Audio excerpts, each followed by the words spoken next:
Brenda is 50, but mentally she's stuck in the terrible twos. She insists on eating from a pastel pink silicone bowl, demands a booster seat in the car, and if I leave my Sephora bag unattended, she raids it for baby cream. I tried to be gentle. Brenda, come on. You're old enough to be a grandmother. Acting like a toddler isn't cute. People are going to laugh at you. Brenda rolled her eyes so hard I thought they'd detach. A lucky woman gets to be a baby until she's 80. She sneered. My daddy spoiled me before I got married. My husband spoiled me after. And once I popped out a son, he started treating me like his little mistress. You wouldn't understand, Chloe. You've never been loved like that. The mistress comment made me want to vomit in my mouth, but it got worse. On my anniversary with my husband, Ethan, she barged into our bedroom wearing nothing but a silk slip that barely covered her ass. I need a bedtime story, she whined, crawling between us. Baby Brenda is gonna have nightmares. Ethan was sick of it too, but the second he showed a hint of annoyance, Brenda would run to the balcony, screaming she was going to jump. Then my father-in-law, Hank, would storm in. That is your mother. Would it kill you to let her have her way? The house was a constant circus. I kept my mouth shut to keep the peace, until the day I stared at 2 pink lines on a stick. I walked into the living room to share the news, but Brenda was already there, clutching her lower back and arching it dramatically. Good news, everyone, she squealed.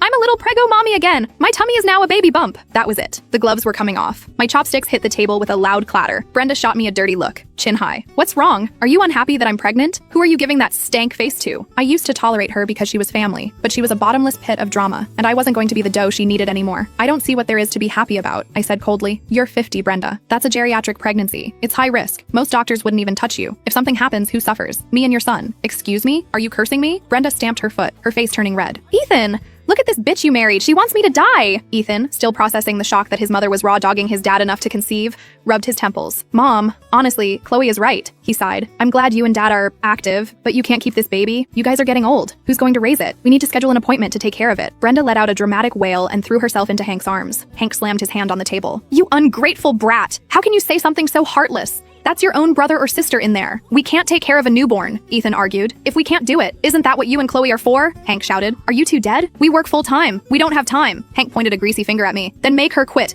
Men need to work, but she's just a woman. She's not going to achieve anything anyway. Let her stay home and raise the kid. Chloe isn't our maid, Dad, Ethan snapped. You can't. Shut up, you pussy-whipped traitor. They say the eldest sister-in-law is like a mother. Letting her raise the kid is an honor. I let out a cold laugh. Hank, maybe finish reading the history books. Eldest sister-in-law is like a mother. Only applies when the real mother is dead. I stared at Brenda. Mom, this time I'm not cursing you, just stating facts. You're trying to start a rebellion. Brenda's chest heaved. She grabbed Ethan's arm and shook it violently, screeching, are you going to let her bully me? I birthed you. Here we go again. She treats Ethan like husband number 2 and me like the help. I grabbed a porcelain bowl and smashed it on the floor. Crash. Brenda shut up instantly. You want to act crazy? I can do crazy. Shut the hell up, I hissed. If you scare the baby in my belly, can you afford the consequences? Silence. Ethan was the first to react. Wait, Chloe, did you say you have a baby? I pulled the ultrasound report from my bag and slammed it on the table. Read it and weep. Ethan grabbed me, spinning me around. Oh my God, I'm gonna be a dad. Chloe, this is amazing. Even Hank softened up. Well, look at that. Why didn't you say so earlier? All that